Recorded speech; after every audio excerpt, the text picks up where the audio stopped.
In the summer of 650 BCE, a woman who had once commanded armies stood naked in the dust of a foreign city, her royal robes torn away, her hair hacked short with dull iron shears. Her name was Ecome, and 72 hours earlier she had been queen of Messenia. Now she was nothing. The crowd surrounding her wasn't just watching, they were participating, hurling filth and stones as she was paraded through streets designed specifically for this purpose. The route measured exactly 1.3 kilometers, winding through every major district so that no citizen could claim ignorance of what happened to those who defied Sparta. But this wasn't random cruelty or the chaos of conquest. This was protocol, this was policy, and what happened to Queen Ecome in the days and months that followed was so systematically brutal that Greek historians writing just one generation later refused to document it fully, calling it practices too shameful for civilized discourse. For 26 centuries, we've been told a sanitized version of Spartan history. We've seen the movies, the noble warriors defending freedom against impossible odds. We've heard the speeches about Spartan valor and discipline. What we haven't been told is that Sparta wasn't a nation of warriors. It was a machine built on oppression. And for every Spartan citizen, there were 7 enslaved people living in constant terror. When Sparta conquered neighboring kingdoms, they didn't just take territory, they implemented a protocol for captured nobility that was so methodical, so deliberately dehumanizing, that even societies comfortable with slavery found it excessive. The male royalty were executed publicly as warnings, but the female royalty, the queens and princesses, they disappeared into something worse. Ancient historians like Plutarch and Xenophon, men who documented everything from Spartan meal recipes to training schedules, suddenly went silent when discussing these women. Plutarch used vague phrases like subjected to Spartan custom. Xenophon wrote exactly one sentence about their fate, saying only that it served the state's continuation, and then moved on as if discussing the weather. Why would scholars who obsessively recorded every detail of Spartan life suddenly become so evasive? Because what Sparta did to captured queens wasn't just slavery. It was something more calculated, more psychologically devastating. It was the systematic erasure of identity, the weaponization of childbirth, and the destruction of legacy itself. The humiliation parade was only the beginning, the visible part designed to break the spirit. What came after happened behind closed doors in residential compounds where former queens were transformed into what Spartan bureaucrats coldly termed state property. They were entered into breeding programs, paired with warriors not through marriage but through a process the Spartans described, using the same word they used for yoking oxen together. These women carried children they would never be allowed to raise. Sons were taken at age 7 and trained to view their own mothers with contempt. Daughters were raised separately, forbidden from contact. The family bond deliberately severed because the Spartans understood something psychologically sophisticated. Break the family and you break the will to resist. If you're still watching this, you're someone who values historical truth over comfortable mythology. And that's exactly why I make these videos. The story I'm telling you gets darker.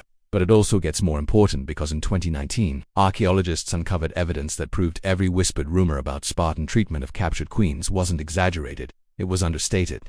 Make sure you resubscribed because these are the histories that textbooks avoid and that mainstream documentaries won't touch. This is what they don't want you to know.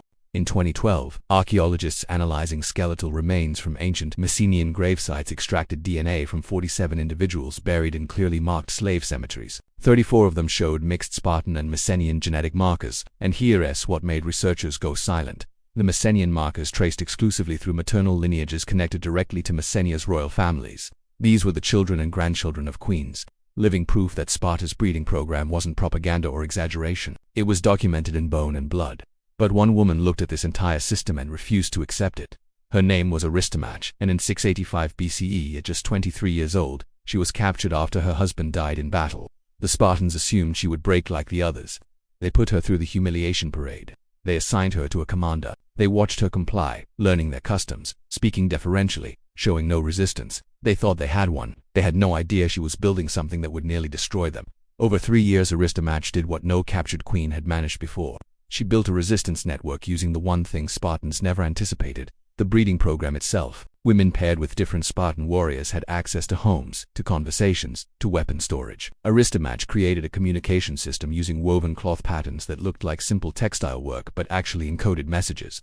A specific red thread pattern meant weapons hidden, a blue knot signaled guard changes, a torn hem meant warriors leaving for campaign. Slowly, carefully, her network smuggled 200 swords, 300 daggers, and 150 spears from Spartan armories. They buried them in fields, hid them in irrigation ditches, concealed them in grain storage, and then on a summer night in 682 BCE, during a festival when Sparta's military leadership gathered unarmed for ceremonial dances, Aristomach gave the signal. 500 slaves led by former Messenian nobles struck simultaneously across 12 locations. They knew every alley from years of forced labor.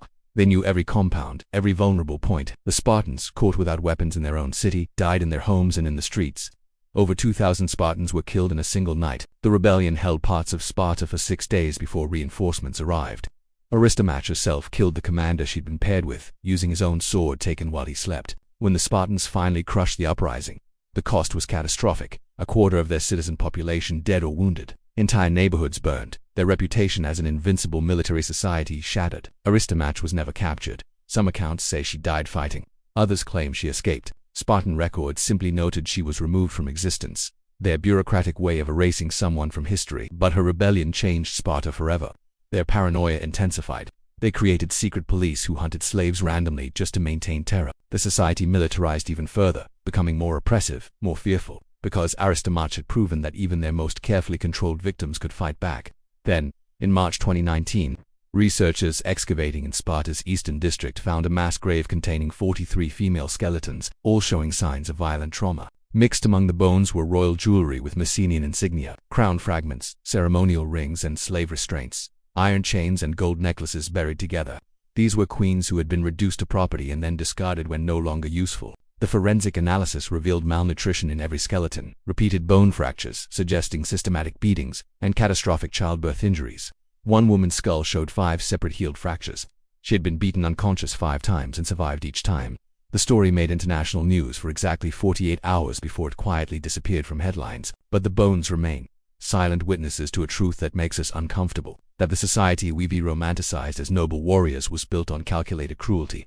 That the women written out of history suffered horrors we're still reluctant to acknowledge. And that even in the face of absolute dehumanization, some refuse to be broken.